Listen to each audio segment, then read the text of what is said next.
Hey y'all, welcome back to Mountain Birders. I'm Heather. And I'm Dylan. All right, let's start the show with some business. It's business time. Yeah, I'm afraid my wife's about to kick my ass.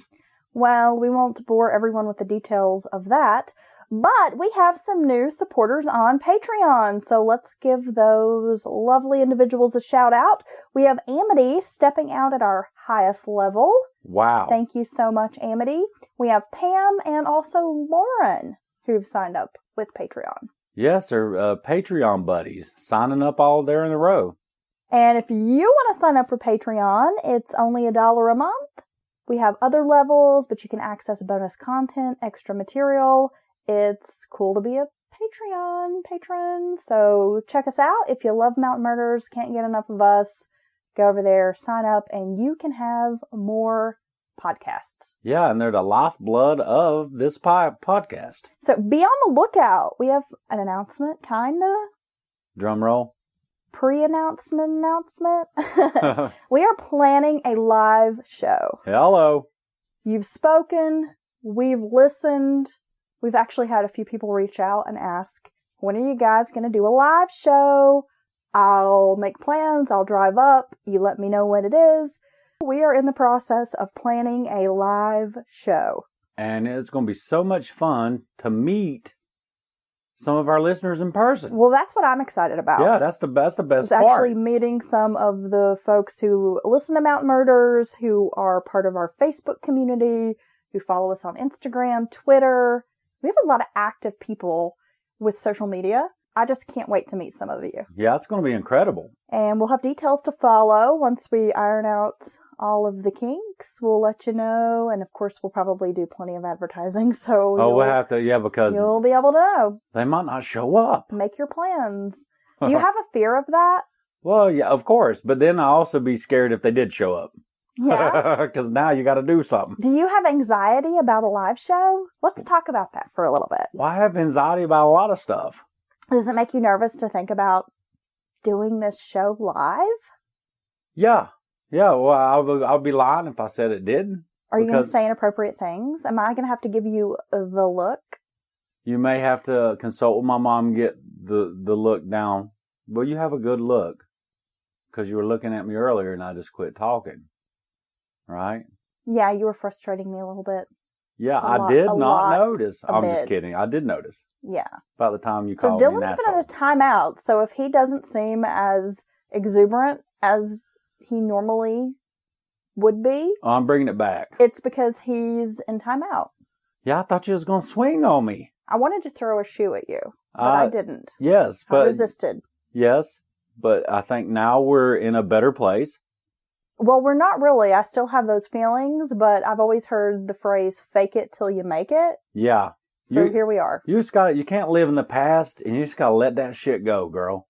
It's like, yeah. Isn't that what's the little girl in the shit? I don't know. Frozen? Let it go, right? Oh, you mean Elsa? Yeah. Her. Okay. Yeah. So, yes. What are we gonna do now? We have a great case to talk about. Okay, so this is a little different. You know, we tend to focus on the Appalachian region kind of locally.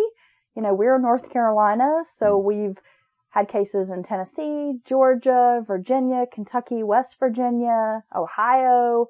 But the Appalachian Mountain Range is pretty big. It goes from Georgia to Maine. That's a lot of area. That's a lot of Appalachian mountains. And so there's a lot of stuff out there that we have not even tapped into. There is a whole iceberg of information, true crime cases, and this is one of those.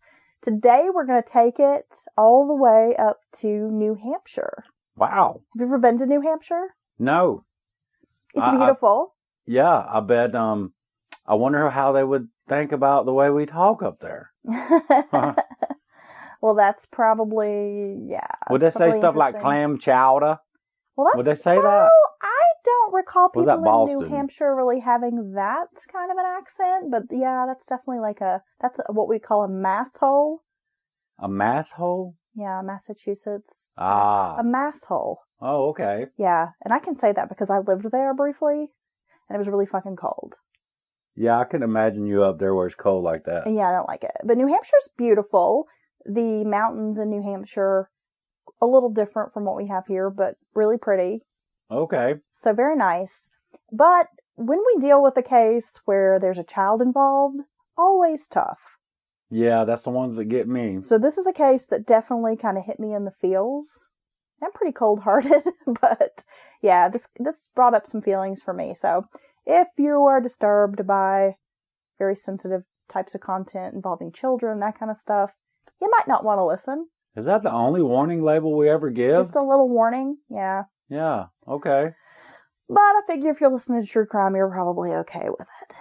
Well, yeah, but yeah, the kids stuff gets me, and it can be tough. So if that does bother you, you're going to want to check out of this episode and click on another one. But I feel like this is a really important case, and people need to know the story. Okay. You ready? Yeah, let's do it. We're taking it back to Columbus Day weekend 2003. 10-year-old Patric McCarthy and his family were vacationing at a condo near Loon Mountain in Lincoln, New Hampshire. The 3-day weekend was in celebration of Patric's birthday. His father, Stephen, his stepmother, Margaret, who is known as Max, and his stepbrothers are along for the trip. Patric is a 4th grader at James Peebles Elementary School, and he was described as a shy, timid little boy by those who knew him. All right. He was last seen alive on the afternoon of October 13th. Patric, along with his 2 stepbrothers, Gabe Fritz, who's 12 years old at the time, and Noah Fritz, 7, they're racing back from the playground. You know, they were at this condo, it had this playground, the boys had gone over there to play, and they're kind of racing back, to the condo when Patric disappears. Just like that. Just like that. All right. According to reports, Stephen and Max, stepmother, were out at an Oktoberfest until about 10 or 10:30 p.m. on the Saturday before his disappearance. And then again on the Sunday, they had left the boys alone again in Gabe's care, according to some reports. So Gabe is the older stepbrother. So he's kind of left in charge. 12, 10, and 7. 12, 10, and 7. But I figure they're at these condos, there's a playground, it's kind of a resort type of area, perhaps. 2003, that maybe is not so unusual. No, I mean, I could, if I'm on the resort, like if I'm just over here, or say, like we were just in Hilton Head, if I went to the beach, we went to the beach and Ayla was there at the condo, a couple of buildings over. But I don't think I would leave. I wouldn't leave and go somewhere way off. Right. But I could see letting them go to the playground by themselves and things like that, maybe. Well, I guess everybody has a different parenting style, and depending on the maturity of the older kids. Right. It might not be so unusual for this boy Gabe to be in charge. Right. I don't know. But Patric's missing, and a massive search ensues. Hundreds of searchers, including New Hampshire Fish and Wildlife wardens, dozens of volunteers from the Cape. They spend 5 days combing the rugged terrain of the White Mountains. Patric's body is discovered 2.5 miles up Whaleback Mountain. Now, the boy is 4'10". He weighs about 85 pounds. He was found face down in the dirt in this area where there was a lot of dense brush and trees. His coat, hat, socks, and a Game Boy, which he'd been given as a gift, were all missing. Well, that's weird. Like half his clothes and a Game Boy? His death is ruled accidental, with the cause being hypothermia. Yeah, I don't know about that. However, friends and family do not believe Patric's death was accidental. So let's get into some of the details of this story. There are a lot of kind of twists and turns here. Yeah. That we're going to talk about. Well, it's kind of a wild story. I was thinking about what you said there. So they're running from the playground back to the condo, if you will, and which I'm going to assume is fairly close proximity to each other. And then he's 2.5 miles up a mountain? Yes. That's weird. It's a weird story. Okay. So let's talk about some of the weirdness. All right, let's do it. All right. First thing. Whaleback Mountain is a peak in the White Mountains National Forest with a ski resort that's dating back to about the 1950s. So kind of a popular area for tourists, right? Yeah. Big kind of ski town, whatever. The mountains, the steepness and the navigation for hikers is labeled as difficult. The elevation is 3,576 feet. Oh, yeah, it's up there pretty good. The website Gaia GPS, so I checked out the site, has 14 hiking trails listed for this specific area, and all of them are considered difficult trails. I mean, these are trails for like serious hikers. Oh, so it's not just people out for a stroll. Right, so you're not going to get out with the meal for 4 from Kentucky Fried Chicken and take it up to there and go eat it. No. I mean, this is very rugged kind of terrain. The area where Patric's body was found is atop a steep mountain. There are ledges where one would have to traverse, blowdowns one would have to climb over or go around, and one has to pull themselves up at points. Like there's inclines where you might actually have to do like a little bit of like climbing kind of with your hands to get through some of the area. Yeah, that sounds like somewhere a 10-year-old would run off to. Now, Patric's hands were completely clean when his body was found. So this is one of the first things that's just not sitting right with family. Because it doesn't sound like you would get through that up to where he was at with clean hands, knees, or feet.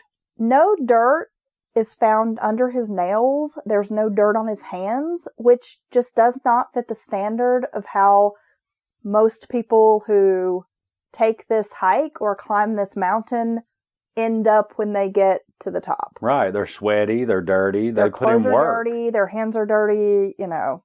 Yeah. They're muddy, dirty, mucky. I mean, this is a pretty serious climb/hike. Yeah, I'd say the investigators noticed that instantly. Well, it's an unusual detail. The second thing that's just very strange.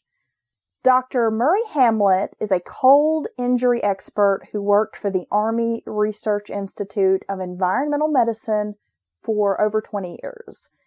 He was interviewed by the FBI in the death of Patric McCarthy. Dr. Hamlet said before he had any backstory on the case, just judging from the autopsy and the photos, he believed it was not consistent with hypothermia. When they found the boy's body, he was like stretched out in photos. And based on his experience with those who succumb to hypothermia, most of the people, their bodies are like in a curled up fetal position. People try to protect themselves, keep that body heat, curl up, they shiver. Patric was found standing, almost as if he was on his feet and just sort of fell, like stretched out. Yeah. Which was very unusual. Hypothermia victims do often remove articles of clothing, which could explain why Patric's coat, hat, socks were missing. Now, if it was accidental, that could make sense. That maybe in the last stages he started stripping off his clothes. That happens. Yeah, they're not even sure quite why that happens, but the theory is that it's your body's last-ditch effort to warm itself. So it just, every bit of your last energy is, put into heating your skin or however that works. And therefore creates this, feeling of being, like you're overheating when you're really not. So yeah, real typical for people to strip down to naked almost. Now the strange thing is the items were missing from the scene and never recovered. At no point did investigators or searchers ever find these missing articles of clothing. Well, that doesn't make any sense. They never found socks, coat, hat, the Game Boy. It was as if those things had just disappeared. So if Patric did take off his clothes, why were they never found? Yeah.